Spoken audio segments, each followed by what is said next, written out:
Hi everybody, welcome back. We are going to pick up right where we left off. We have 2 days left before you are supposed to have a major assessment, which would typically be on Tuesday. I will let you know what we're going to do probably tomorrow. No, that would be Saturday. I'm recording this a day early. I'll post something on the classroom. Check it early and often. Alright, let's get right into it. So, the Underground Railroad and sectionalism. The Underground Railroad, to some people's surprise, is not actually a railroad as much as I would have enjoyed that. It is not. Darn. We'll talk more about railroads next year. Don't worry. You'll get plenty of that. So, the Underground Railroad was actually just a system of homes, mostly, they called them stations, mostly homes, sometimes churches, where the passengers, who were slaves, would be taken to go from the American South all the way up to Canada. And Canada was the goal because it was free and there was no fugitive slave law because it was another country. You know, you could get to the north, Pennsylvania, New Jersey, New York, or up farther, but the problem was you could always be returned under the Fugitive Slave Act. And the Fugitive Slave Act is something we're going to be looking at a little bit more because the new one has passed. So Harriet Tubman, who leads the Underground Railroad, she was a former slave. She freed some 300 slaves from bondage, took 19 trips herself, famously, carried a gun, was kind of a 19th century, there's a reason they made a movie about her. Let's just say that. She was really an interesting figure, remarkably brave. She actually had, you can kind of see it on this picture, it's kind of a low quality image, but she actually had a large scar and an indentation on the side of her head where a slave owner had hit her over the head with a rock as she was fleeing. So really an amazing figure. There's a great kids book about her. It's called Moses. It's even worth reading for a high schooler. So if you get your hands on it, do it. So why does the South hate the Underground Railroad? Bunch of reasons for this. One, they lost valuable property. Slaves were extremely expensive. This was not something that was done lightly, slavery. This is a huge, huge investment. Also, the South, because of the Underground Railroad, would begin to call for tougher fugitive slave laws. There was one in the Constitution, however, many northern states like Pennsylvania and New York mostly were simply ignoring it. So they wanted a tougher fugitive slave law, which they would ultimately get. But even though they get it, the North just wasn't enforcing it. No New Yorker or Pennsylvanian was going to be taking slaves from the North and returning them to the South. So these Southern fears that the slave states, the Confederacy, was losing power, really hits Washington about 1850. California was a free soil state, and it gets statehood, comes in as a free state. But the fire eaters in the South, we talked about this, led by John C. Calhoun, the real defenders of slavery. I don't know if you remember, I think 2 chapters ago we did a short DBQ on the defenders of slavery. They, again, threatened to secede just as they had during the nullification crisis, and their demands were they wanted a new fugitive slave law. That was the big one. Who would resolve this issue? And it falls on the Great Triumvirate. The Great Triumvirate, tri meaning 3 obviously, falls to the leaders of each part of the country. South, represented by John C. Calhoun, the West by Henry Clay, and the North by Daniel Webster. All 3 of these men are getting older. Now, they are still the most important voices in each of their regions, but they are all getting pretty old. Let's take a look at the first. Henry Clay, still in the game, looking a little worse for wear, though. The great compromiser. Remember, he represents the West. He's from Kentucky. 73 years old, which makes him pretty old for this time. You know, we have a much different view of age today. Joe Biden's 78 years old, right? He's 5 years older than Henry Clay. So, how old's Donald Trump? I think he's older than that, too. Check out my dope phone. Siri, how old is Donald Trump? I didn't catch that. Try tapping above to edit. Come on, Siri. How old is Donald Trump? Donald Trump is 73 years old. Oh, there you go. So he's 73, just like Henry Clay. So even though we've said these guys are old, They're the same age or older as everybody who's going to be running for president, so that's encouraging. All right. Solution. He said that both sides should compromise.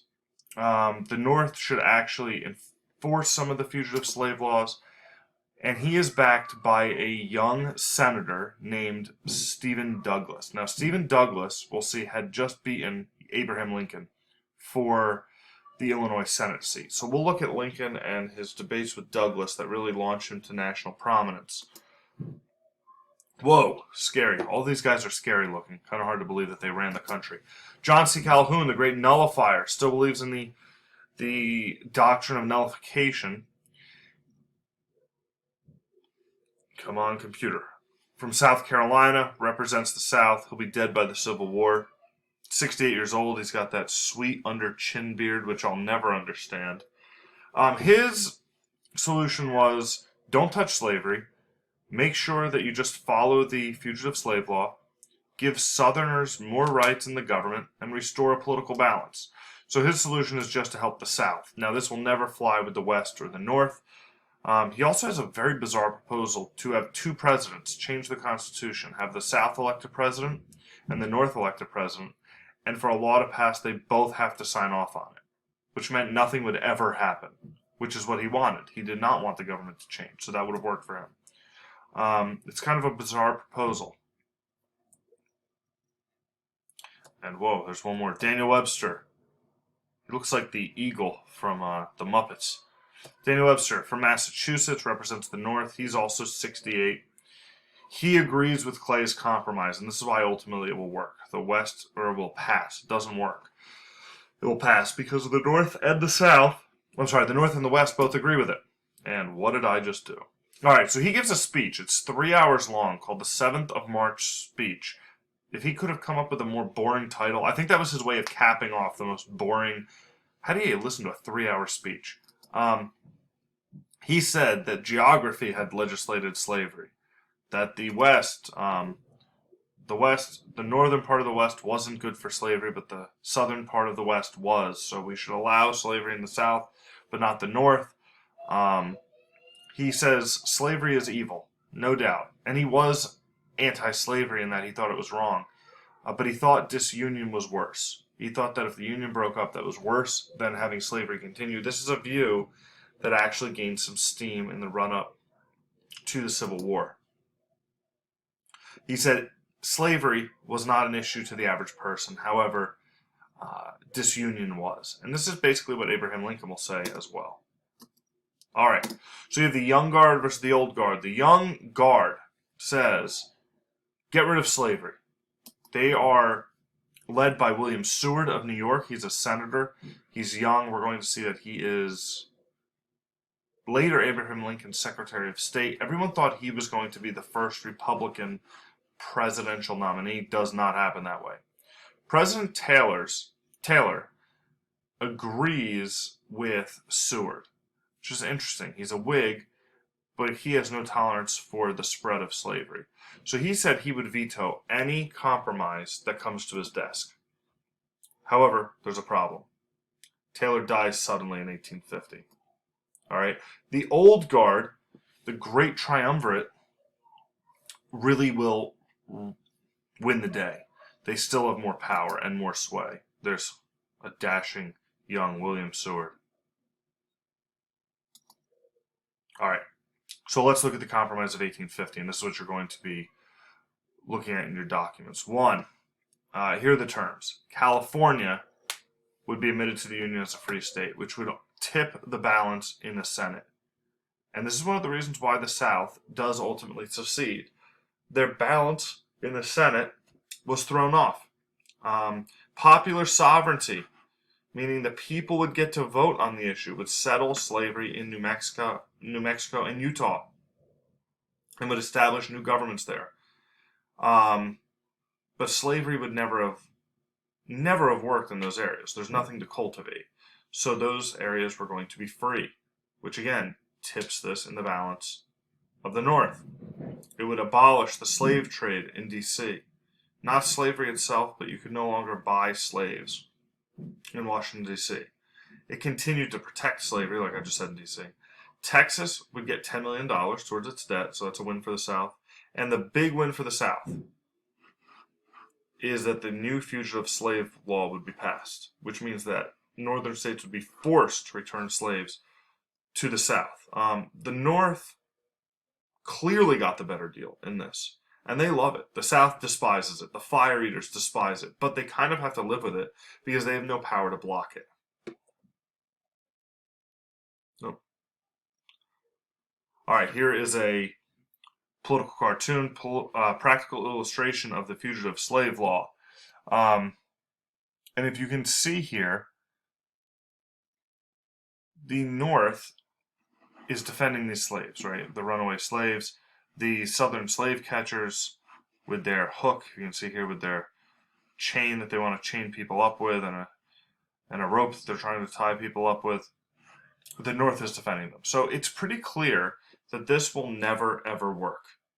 This will never work. How can you have one half of the country despise an institution like slavery, the other half defend it at all costs, and neither side is willing to compromise? So it became pretty clear the Compromise of 1850 was going to fail rapidly. And what is our proof that it failed? The Civil War. The Civil War pretty much proves that Henry Clay's last hurrah before he kicks the bucket will not work. And if you look up here, there's a flag coming off of the Temple of Liberty. All men are born free and equal.